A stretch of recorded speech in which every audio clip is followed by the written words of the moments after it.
वृश्चिक राशि वाले बंधुओं, स्वागत है आप सभी का आपके अपने वैदिक मंथन भिंड यूट्यूब चैनल में। तो वृश्चिक राशि वालों, जरा ध्यान से समझिए।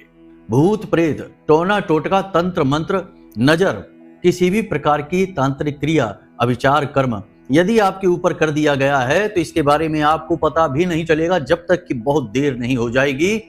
पूरी तरह से आप बर्बाद नहीं हो जाएंगे, मिट नहीं जाएंगे और आपके घर में अकाल मृत्यु जैसी घटनाएं घटनी शुरू नहीं हो जाएंगी। और इन क्रियाओं के बारे में जातक को कभी पता ही नहीं चलता है, थोड़ा बहुत शक अवश्य होता रहता है।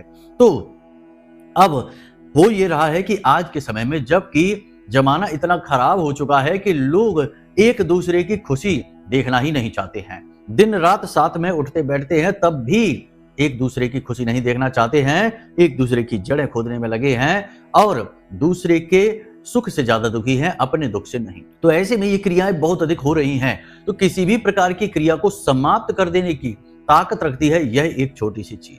महाविद्या से जुड़ी है और ब्रह्मास्त्र विद्या इस चीज को अपने नियंत्रण में रखती है। और जो जातक इस चीज को अपने गले में चुपचाप धारण कर लेता है, ब्रह्मास्त्र विद्या श्री बगलामुखी उस जातक की रक्षा करने के लिए हर वक्त तत्पर रहती है। जी हाँ बंधुओं, यह एक चीज बेहद शक्तिशाली है। इसे आप खुद अपने घर पर तैयार कर सकते हैं। इसे तैयार करने की क्रिया क्या है, विधि क्या है और कौन से नियम है जिनका आपको कठोरता से पालन करना होगा और किस प्रकार इस चीज को तैयार करके आप अपने गले में धारण करेंगे, सारी क्रिया आज के इस कार्यक्रम में हम आपको बताने वाले हैं। यदि आपके जीवन में 1% भी नकारात्मक ऊर्जा है तो आपकी तरक्की में हर तरह से बाधा उत्पन्न करेगी, मेहनत का फल आपको नहीं देगी और ग्रहों के शुभ परिणाम आप तक नहीं पहुंचने देगी और आपकी कुंडली में मौजूद पापी ग्रहों को सक्रिय बनाकर आपके जीवन में बाधाएं उत्पन्न करेगी। तो इस नकारात्मक ऊर्जा से छुटकारा प्राप्त करना बेहद आवश्यक है, यह आज के समय की मांग है। याद रखना बंधुओं, इस शास्त्रों में भी यह कहा गया है महर्षि वेदव्यास जी के द्वारा कि सतयुग, त्रेता, द्वापर और कलयुग में से केवल कलयुग ही एक ऐसा युग है जिसका धर्म का केवल एक पैर बाकी है, जिसे दान कहते हैं। यानी कि इस युग में सत्य, तप, दया सब चले गए हैं, अब केवल दान बचा है। तो अब ऐसे में हुआ यह है कि लोगों के मन में वैमनस्यता बढ़ गई है, अपनों के प्रति ही बैर रखते हैं, मन ही मन लोगों के बारे में नकारात्मक सोचते हैं। और एक चीज और विशेष आप याद रखना कि आज का समय अब यह आ गया है कि अब लोग खुलकर सामने नहीं आते हैं, पीठ के पीछे वार करने में ही चतुराई समझते हैं, अपनी शान समझते हैं। तो कभी भी आपका शत्रु खुलकर आपके सामने नहीं आएगा, लेकिन आपके छुपे हुए शत्रु हों चाहे जागृत शत्रु हों, आपके ऊपर इस प्रकार से हमला करेंगे कि आपको पता तक नहीं चलेगा और आपका विनाश हो जाएगा। इसीलिए आज के समय में तंत्र क्रियाएं बहुत अधिक मात्रा में हो रही हैं। टोना टोटका तो हर दूसरे घर में देखने को मिल रहा है। किसी ने किसी प्रकार का टोना कर दिया है, किसी ने किसी प्रकार की क्रिया कर दी है, किसी की बुद्धि का बंधन, किसी का व्यापार का बंधन और किसी के घर की खुशियों का हर प्रकार का बंधन हो गया है। तो ऐसे में इन क्रियाओं से छुटकारा प्राप्त करना बेहद अनिवार्य है और इन क्रियाओं से छुटकारा प्राप्त करने के लिए आपको महाविद्या की शरण में जाना ही पड़ेगा, जिन्हें शक्ति का स्वरूप कहते हैं, 10 महाविद्याएं कहते हैं, जिन्हें काली से लेकर श्री बगलामुखी तक केवल और केवल स्तंभन के लिए और इन नकारात्मक क्रियाओं से छुटकारा प्राप्त करने के लिए याद किया जाता है। आज का यह कार्यक्रम बेहद खास है। आज हम आपको एक बहुत ही शक्तिशाली सुरक्षा कवच आपके स्वयं के लिए आप कैसे तैयार करेंगे यह बताएंगे। इसी के साथ साथ हम आपको वे संकेत भी बताएंगे आपकी कुंडली के अनुसार कि आप अपनी कुंडली देखकर पता लगा सकते हैं कि आपके ऊपर कोई तंत्र क्रिया है अभी या नहीं है। बहुत ही सरल है, चिंता की बात नहीं है, आराम से आपको पता लग जाएगा। तो आपको अपनी कुंडली देखनी है और हम आपको बताएंगे कि किस प्रकार आप यह जान जाएंगे। दूसरा, आपको अपने घर का मुआयना करना है और घर में छोटे छोटे से संकेत हैं, उन्हें नोट करना है अपने दिमाग में, आपको पता लग जाएगा। उसी प्रकार अपने खुद के जीवन और अपने शरीर को एक बार देखना है और आपको पता लग जाएगा कि आपके ऊपर कोई नकारात्मक ऊर्जा है, तंत्र मंत्र या फिर कोई टोना टोटका किया गया है या नहीं। जी हाँ बंधुओं, ये क्रियाएं आज के समय में बहुत भयंकर गति से फैल रही हैं और लगभग हर तीसरा चौथा इंसान इसकी चपेट में आ चुका है। जी हाँ बंधुओं, तो आज का यह विषय बेहद महत्वपूर्ण है। इसी के साथ साथ आने वाले 3 से 5 दिनों की आपकी भविष्यवाणियां करेंगे जो आपके ग्रहों के अनुकूल होंगी, सावधानियों के विषय में बताएंगे और कुछ अच्छी घटनाओं के विषय में भी आपको हम बताएंगे। मतलब कि आज का यह कार्यक्रम बेहद ज्ञानवर्धक है, बहुत सारी जानकारी आपके लिए लेकर आया है, गागर में सागर जैसा भर दिया है। बस आपको ठंडे दिमाग से इस गागर में भरे हुए ज्ञान को पी जाना है और फिर इसे अपने जीवन में उतारना है और देखिए कि कैसे आपका जीवन खिलखिलाकर हंस देता है। जी हाँ बंधु, तो चलिए बंधु आज के इस कार्यक्रम को शुरू करते हैं। महामाई को याद करते हुए कमेंट बॉक्स में लिख डालिए, जय मां भद्रकाली कृपा करो। माता रानी इतनी दयालु है कि निश्चित तौर पर आपके ऊपर कृपा करेंगी, आपका उद्धार होगा। तो चलिए बंधु अपने मूल विषय को शुरू करते हैं, ध्यान से सुनिए। प्यारे मित्रों, हमारे अत्यंत प्रिय और परम पूज्य अमिताचार्य जी के पास माँ बगलामुखी और माँ भद्रकाली की साधनाओं का वर्षों का अनुभव है और माता रानी की इनके ऊपर पूर्ण कृपा और सिद्धि है। आचार्य जी ने अपने सटीक कुंडली विश्लेषण और श्रेष्ठतम उपायों के माध्यम से हजारों लोगों के जीवन को खुशियों से भरा है। आचार्य जी का कुंडली विश्लेषण और उपाय करवाने का तरीका इतना अद्भुत है कि जीवन के हर एक दुख और कष्ट का कारण जड़ से ही समाप्त हो जाता है। फिर समस्या चाहे जैसी भी हो, कर्जा बहुत बढ़ गया हो, व्यापार चल नहीं रहा हो, बीमारियों में आप बर्बाद हो चुके हो, रिश्तों में प्रेम समाप्त हो चुका हो या फिर नौकरी ही ना मिल रही हो, विवाह में देरी होती हो, कैसी भी समस्या हो, इन समस्याओं का कारण क्या है, कौन सी महादशा परेशान कर रही है, कौन सा दोष लगा हुआ है, सब कुछ आचार्य जी इतना सटीक बताते हैं कि वर्षों वर्ष के दुख कुछ ही दिनों में समाप्त हो जाते हैं। अगर आपके जीवन में भी कोई ऐसी संकट की घड़ी है तो यही सही समय है जब आप पूज्य आचार्य जी के हाथों से अपनी कुंडली का विश्लेषण करवाएं और वर्षों से चल रहे दुखों और संकटों के इस चक्र से बाहर निकल जाएं। प्यारे मित्रों, अभी वीडियो में दिए गए नंबरों पर फोन करिए और अपनी कुंडली का श्रेष्ठतम आकलन करवा डालिए। जिंदगी बदलने का ये सबसे बड़ा मौका हाथ से मत जाने दीजिएगा। जय माई की, महामाई आपका कल्याण करे। सबसे पहले आपको हम बताएं कि कैसे वो लोग होते हैं, यानी कि किन लोगों के ऊपर तंत्र मंत्र या फिर गली नुक्कड़ पर या किसी चौराहे पर पड़ा हुआ किसी का उतारा, टोना टोटका जो होता है उसका उतारा किया जाता है, वो भी किस प्रकार के इंसानों पर अपना कब्जा कर लेता है, हावी हो जाता है। ऐसे इंसान जो गलत आदतों में डूबे रहते हैं, जुआ, शराब, वेश्यावृत्ति आदि नीच कर्म करते रहते हैं, ऐसे लोगों को तुरंत अपना वाहक बना लेती हैं इस प्रकार की पिशाची शक्तियां। इसी प्रकार ऐसे लोग जो बहुत जल्दी डर जाते हैं, जिनका मनोबल बहुत कमजोर है, जिनमें आत्मविश्वास की बहुत अधिक कमी रहती है, जो हर वक्त डरे सहमे रहते हैं और चिंताओं से ग्रसित रहते हैं और अपने जीवन के दुखड़े रोते रहते हैं, हमेशा बस यही सोचते रहते हैं कि जीवन में इतना दर्द क्यों है, तकलीफ क्यों है, परेशानियां क्यों हैं। आगे बढ़ने के बजाय वे बस आज की परिस्थितियों को देखकर रोते रहते हैं और भविष्य की चिंताओं में व्यस्त बने रहते हैं। ऐसे लोगों के ऊपर ये शक्तियां बड़ी जल्दी हावी हो जाती हैं, क्योंकि ऐसे लोगों का मनोबल बहुत कमजोर होता है, इच्छा शक्ति बहुत ही कमजोर होती है और ऐसे लोगों पर नियंत्रण कर पाना बहुत ही आसान होता है। तो सबसे पहले आपको अपने अंदर 2-3 गुण उत्पन्न करने हैं। पहला कि सद्गुण उत्पन्न करने हैं। सद्गुण से मतलब यह है कि कोई भी गलत व्यसन, गलत आदत या नीच कर्म यदि गलती से भी आपके जीवन में हो रहा है, आपके पास आ गया है, तो इससे छुटकारा प्राप्त करिए जितनी जल्दी हो सके। याद रखना कि आपको लग रहा होगा कि इसी से दुनिया चल रही है, शराब पिएंगे इसी से आनंद मिल रहा है और इसे छोड़ देंगे तो जीवन में कोई आनंद ही नहीं रहेगा। लेकिन हम आपको बता दें कि इसके अलावा भी दुनिया बहुत रंगीन है, आनंद की कोई कमी नहीं है, आनंद हर जगह है और आध्यात्म की माने तो आनंद बाहर है ही नहीं, वह तो आपके अंदर से निकल कर आता है। तो आप जब शांत होंगे, जब दिव्य ऊर्जाओं के संपर्क में आएंगे, योग, प्राणायाम, आध्यात्म और भक्ति से, तो आपके अंदर से आनंद उभरेगा और फिर आपको बाहर की किसी भी ये जो स्थूल वस्तुएं हैं इनकी जरूरत नहीं पड़ेगी आनंदित होने के लिए। तो आप इन दोषों से दूर होइए, फिर जीवन की नश्वरता को स्वीकार करिए। चिंताएं क्यों आती हैं? चिंताएं आती हैं जब हमें अपने हाथों से चीजें निकलती दिखाई देती हैं, हम अपने आप को असफल पाते हैं, हमें लगता है कि हमें जो उम्मीदें थी उससे बहुत कम जीवन में मिला है, तो ये सारी चीजें और जो हमें मिला है कहीं वह खो ना जाए, इस डर से हम चिंतित रहते हैं।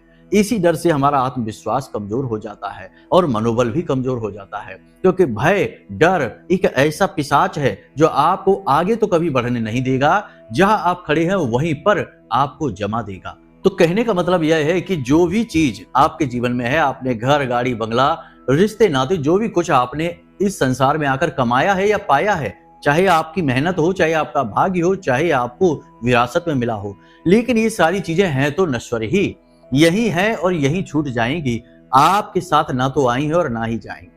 यहाँ पर शास्त्र अपना बड़ा ही सुंदर किरदार निभाते हैं जब रोचक प्रसंगों के माध्यम से इंसान के हृदय को छू लेते हैं और आंखें खुल जाती हैं। जी हाँ बंधु, यहीं पर श्रीमद् भागवतम में अभिज्ञात और पुरंजन का बहुत ही सुंदर प्रसंग है। प्रसंग बहुत ही बड़ा और बहुत ही विख्यात है, लेकिन इसके बारे में अभी चर्चा नहीं करेंगे। लेकिन यह प्रसंग यही दिखाता है कि कैसे इंसान अपने असली स्वरूप को भूल जाता है इस संसार में आकर, और लोलुपताओं में अपनी छोटी छोटी जरूरतों में ही जीवन को समेट लेता है। और फिर जब वो चीजें पूरी नहीं होती है या उनके खोने का डर लगता है तो दुखी होने लगता है, रोने लगता है। तो ये चीजें नश्वर हैं, जाएंगी, इनके लिए दुखी नहीं होना है, अपने आप को शांत रखना है।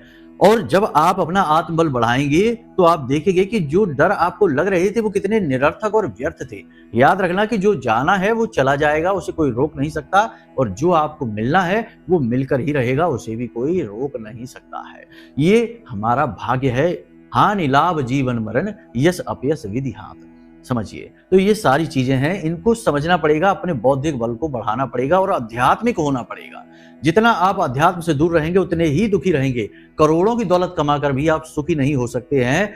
ऐसे बहुत सारे लोगों को हम जानते हैं जिनके पास दौलत की कोई कमी नहीं है, अपार धन संपत्ति है, लेकिन नींद की दवाई खानी पड़ रही है, तब नींद आ पा रही है, नहीं तो सो ही नहीं पा रहे हैं।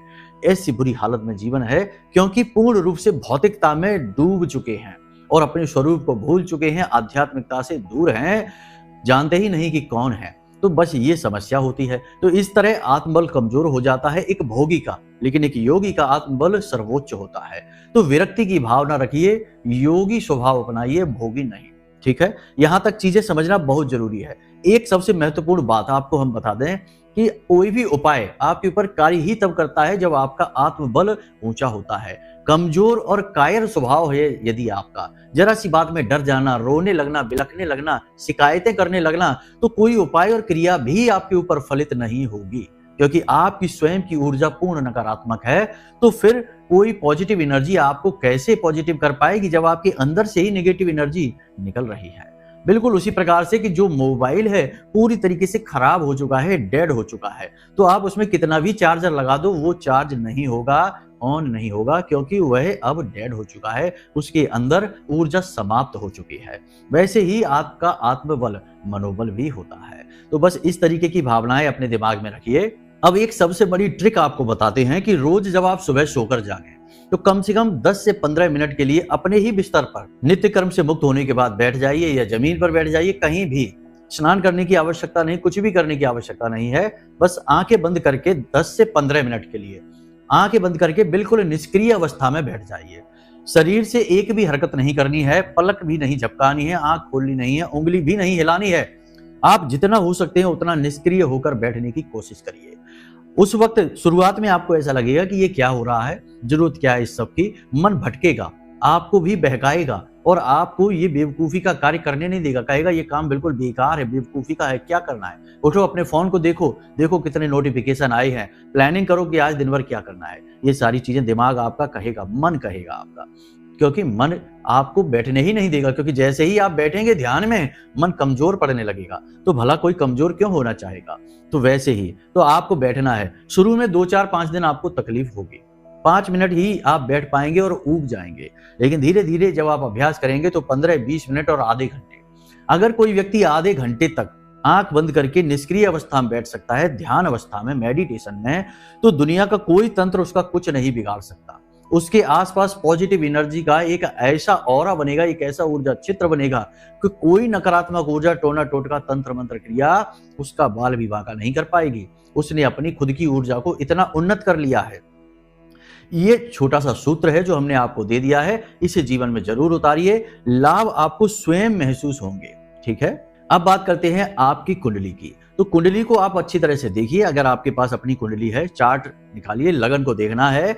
लगन में जो छठा भाव है और 12वां भाव है, छठा भाव जो है वो शत्रु का भाव कहा जाता है और 12वां भाव जो है वो व्यय का भाव कहा जाता है।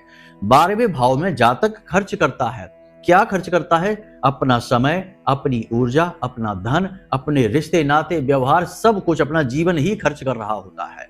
कहा जाता है कि 12वें भाव में यदि केतु विराजमान हो जाएं तो वह जीवन का अंतिम जन्म होता है आत्मा का। उसके बाद आत्मा जन्म शरीर में नहीं आती है, मोक्ष को प्राप्त करती है। लेकिन ये बातें उतनी वास्तविकता से नजदीक दिखाई नहीं देती हैं, क्योंकि भोगी इंसान कभी मुक्त नहीं हो सकता जब तक कि वह योग अध्यात्म से नहीं जुड़ेगा और परम तत्व की कामना करते हुए ध्यान में नहीं बैठेगा, दुनिया संसार को नहीं त्यागेगा। तो ये इस तरह काम नहीं करती चीजें।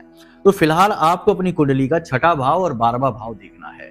यदि इस भाव में राहु या केतु बैठे हुए हैं, या फिर राहु केतु की दृष्टि पड़ रही है, या फिर शनि की दृष्टि पड़ रही है, या इन भावों में मंगल बैठे हुए हैं, तो निश्चित तौर पर आपके ऊपर नकारात्मक ऊर्जा हावी होगी ही। आपके जीवन में 100% कोई ना कोई नकारात्मक ऊर्जा है, कोई ना कोई तंत्र मंत्र टोना टोटका है, किसी ने किया नहीं है तो खुद अपने आप आकर्षित होकर आ गया है। जी हाँ बंधुओं, ये चीज बिल्कुल निश्चित है। कई लोगों के जीवन में ये हमने नोटिस किया है, तभी आपको बता रहे हैं ज्योतिषीय विधान के अनुसार। यहाँ पर ये चीज आपको समझ में आ गई, कुंडली आपने देख ली। अब आप अपने घर को देखिए। आपके घर की जो दहलीज है वह थोड़ी सी धसी हुई है जमीन में। उस दहलीज पर थोड़ा सा टूटा फूटा है, प्लास्टर है तो टूटा है, या पत्थर है तो वही भी टूटा फूटा सा है, या धसा हुआ है, तो समझिए कि वह वहां पर आपका राहु खराब है। नकारात्मक ऊर्जा आपके घर में आएगी ही। जब राहु नेगेटिव होता है तो नकारात्मक ऊर्जाओं को तेजी से जीवन में लेकर आता है, और तभी तो बर्बादियां होती हैं। तो आपको ये देखना है। दूसरा, अपने घर में ये देखना है कि आपके घर का ईशान कोण कहीं पूरी तरीके से दूषित तो नहीं है। ईशान कोण में अंधेरा तो नहीं रहता, मकड़ियों के जाले तो नहीं है, कहीं कोई गंदगी वाली चीज तो नहीं है, डस्टबिन वगैरह तो नहीं, जूते चप्पल वगैरह तो नहीं पड़े रहते हैं। ईशान कोण बहुत ही पवित्र होता है। ईशान कोण को बृहस्पति से जोड़ा जाता है, भगवान भोलेनाथ से जोड़ा जाता है, और मौके अवसरों से जोड़ा जाता है। जिसके घर का ईशान कोण दूषित हो गया, उसके घर में कभी भी तरक्की के अवसर नहीं आएंगे। जो कुछ भी उसके घर में है वही भी धीरे धीरे बाहर निकल जाएगा। तो ईशान कोण को देखिए, बहुत ही जरूरी है उसका साफ सुथरा होना, उसकी शुद्धता को बढ़ाना। ठीक है, इतना सा आपको करना है। इसके बाद छोटी छोटी चीजें अपने घर में और देखिए कि घर की छत पर कहीं कोई गंदगी और टूटा फटा फर्नीचर या सड़ी हुई लकड़ी या जंग खाया हुआ सामान, क्योंकि घर की छत भी आपकी राहु है, तो उसे भी साफ सुथरा होना चाहिए और गंदगी वहां पर नहीं होनी चाहिए घर की छत पर। ठीक है, मुख्य दरवाजा आपका है, घर की छत है और ईशान कोण है, इनका विशेष ख्याल रखने की जरूरत है। यदि इनका ख्याल आप नहीं रखेंगे तो आपके घर की हेल्थ खराब हो जाएगी, और आपके घर की हेल्थ खराब होगी तो आपकी खुद की भी सेहत खराब होगी, घर के सभी लोगों की सेहत खराब होगी। तो यहाँ पर इन चीजों का आपने ध्यान रखा। अब आपको स्वयं को देखना है।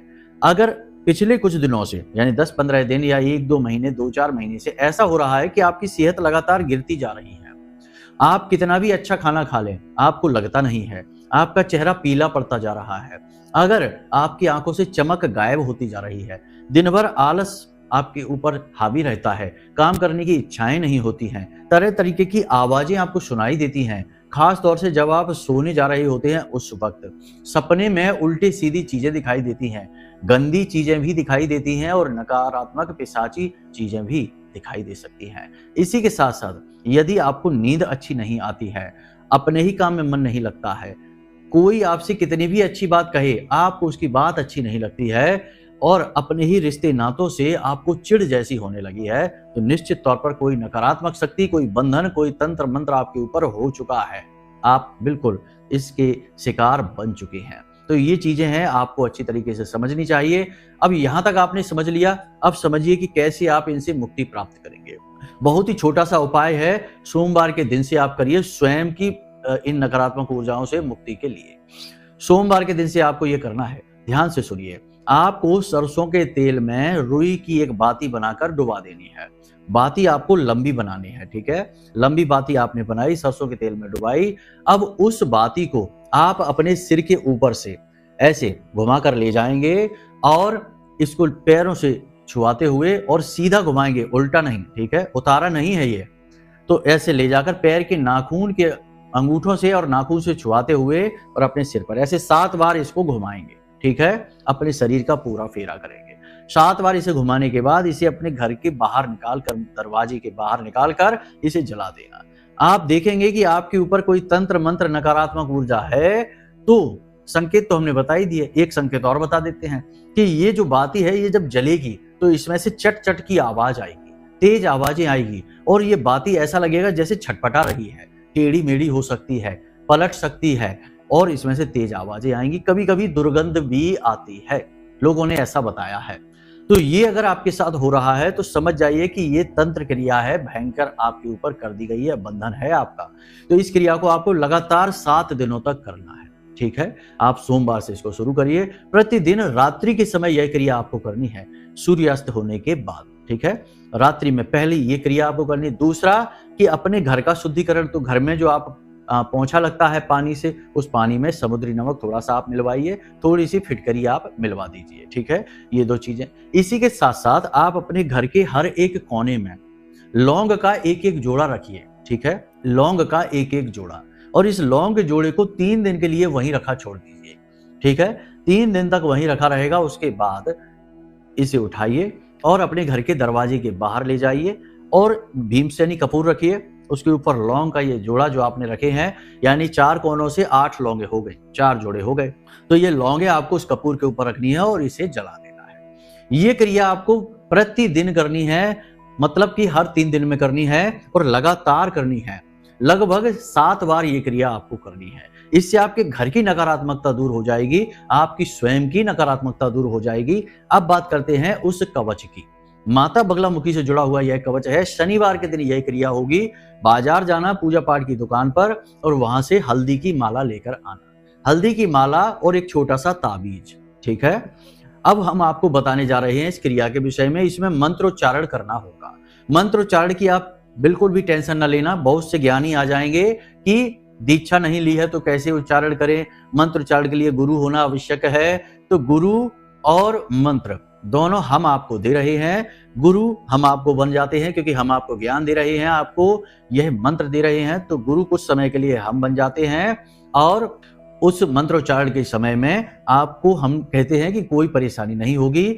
और गुरु शिष्य पद्धति के आधार पर यह मंत्र आपके पास जा रहा है तो पूर्ण रूप से स्थित है, चिंता नहीं करना है, ठीक है। तो इस मंत्र को आपको कैसे करना है? शनिवार के दिन आपको रात्रि के समय ये क्रिया होगी, ठीक है, यानी 9 से 11 बजे के बीच में अपने घर में जाना है। पीला प्रसाद, पीले वस्त्र, पीला आसन, माता बगलामुखी की तस्वीर, फोटो यदि आपके पास नहीं है तो उसे आप ले आइए बाजार से, और यदि है तो कोई बात नहीं, अच्छी बात है।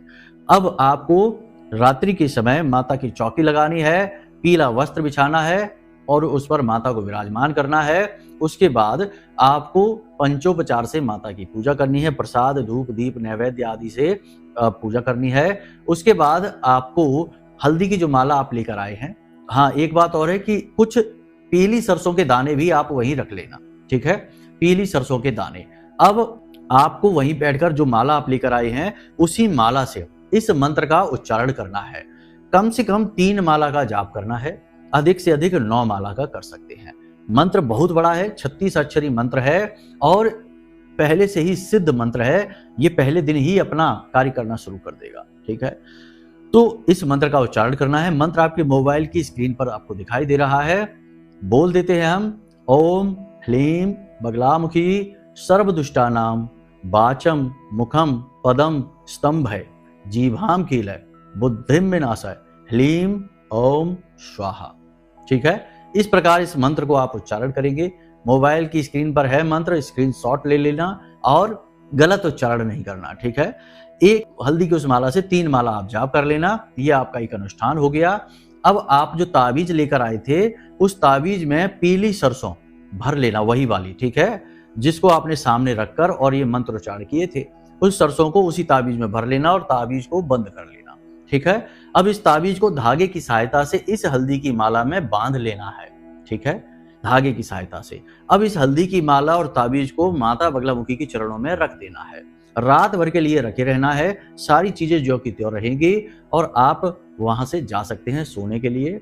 अगले दिन सूर्योदय से पहले जागिए और माता के सामने जाइए और गाय के घी का दीपक जलाइए। शुद्धता के साथ स्नान आदि करने के बाद जाना है, यूं ही नहीं चले जाना। और फिर माता से निवेदन करते हुए कि हे महामाई, हमने आपकी पूजा की, प्रार्थना की और हम चाहते हैं कि आप हमारे जीवन में जितनी भी नकारात्मकताएं हैं उनको सबको समाप्त करें और भविष्य में भी कोई नकारात्मकता हमारे जीवन में ना आने पाए, ऐसी हम कामना करते हैं। तो ये जो आपका रक्षा कवच है इसे हम इसी कामना के साथ धारण करते हैं। आप इस रक्षा कवच में अपनी ऊर्जा समाहित करें और हमें आशीर्वाद दें। इस प्रकार से आपको ये रक्षा कवच उठाना है और इसे धारण कर लेना है। इस रक्षा कवच को अपने वस्त्रों के अंदर छुपाकर आपको धारण करना है, दिखाना नहीं है किसी को। दूसरा, इसे बार बार अपने हाथों से स्पर्श नहीं करना है दिन भर में। तीसरा कि जब आप घर में आए तो इसे उठाकर अपने पूजा घर में ही रख दें, क्योंकि घर में हम अलग अलग अवस्थाओं में होते हैं। शौच अशौच की समस्या रहती है, शुद्धता की समस्या रहती है, उस समय इस रक्षा कवच को अपने पूजा घर में ही रखते हैं। जब आप घर से बाहर निकलें तब आप इसे धारण कर लें और घर में अंदर आए तो निकाल कर इसे पूजा घर में ही रखते हैं। ठीक है। अब कुछ बातें हैं, जैसे कि यदि कोई महिला रजस्वला धर्म से है तो वो इस रक्षा कवच को ना छुए, और किसी की यदि आप कहीं कोई गमी हो गई है और आप वहां जाते हैं, शमशान घाट में जाते हैं, किसी के यहाँ आप फेरे पर जाते हैं, तो आपको ये नहीं पहननी है। अगर आप ऐसा कर लेते हैं तो यह अशुद्ध हो जाएगी, फिर आपको इसे जल विसर्जित करना पड़ेगा और नई रक्षा कवच की पद्धति को बनाना पड़ेगा अपने लिए। तो बस इन बातों का आप ध्यान रखिए। बाकी जब आप इस कवच को धारण कर लें तो महामाई का आभार हमेशा व्यक्त करके रखें, मन में महामाई की छवि बनाएं और उन्हें याद अवश्य करते रहें और उनसे निवेदन करते रहें। याद रखना कि वो माँ है और माँ से जो निवेदन करता है कोई बालक अपने भाव के साथ, तो माँ उसको खाली हाथ नहीं जाने देती है। ठीक है। तो इन सब बातों का आप ख्याल रखिए। बाकी आपकी उन्नति खूब होगी। स्तंभन की देवी है, देखिए मंत्र में ही कहा गया है वाचम मुखम पदम स्तंभय, यानी कि कोई कुछ उल्टा सीधा बोल नहीं सकता है, उसके मुख का बंधन हो जाएगा। कोई आपकी तरफ आ रहा होगा गलत इरादे से तो उसके कदमों का बंधन हो जाएगा और उसकी गलत नीयत का बंधन हो जाएगा, यानी कि वह खुद परेशान हो जाएगा, आपका कोई कुछ भी नहीं बिगाड़ पाएगा। ठीक है। तो इस क्रिया को आप करिए और हमने जो बातें आपको बताई हैं इन बातों को आप अपने जीवन में उतारिए।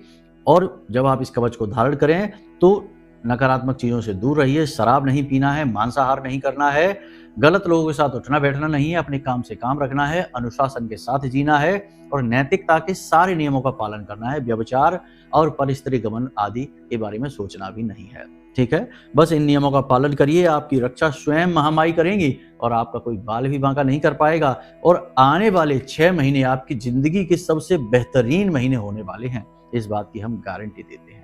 तो चलिए बंधु, उम्मीद करते हैं कि यहाँ तक सारी बातें आपको समझ में आ गई होंगी और आप इन बातों को अपने जीवन में उतारेंगे भी, तभी तो लाभ मिलेगा, वरना सुन सुना के तो कुछ भी नहीं होता। पुस्तकस्था तुया विद्या परिहस्तगतम धनम कार्यकाली समुत्पन्ने नसा विद्या नत धनम। तो फिर कोई फायदा नहीं हुआ। अगर सिर्फ ज्ञान सुन लिया और इस कान से सुना उस कान से निकल गया तो कोई फायदा नहीं है। तो बस इसे जीवन में भी उतारना। ठीक है। तो चलिए बंधु, आज के इस कार्यक्रम को यहीं विराम देते हैं। यदि कोई मन में प्रश्न उठे या कुंडली विश्लेषण कराना है तो नंबर हमने वीडियो में दे रखे हैं, इन नंबरों पर फोन करना, सारी जानकारी दे देना, आपकी कुंडली का विश्लेषण हम स्वयं करके आपको पहुंचा देंगे। ठीक है। तो चलिए बंधु, प्रेम से बोलिए जय माई की, जय मां बगलामुखी।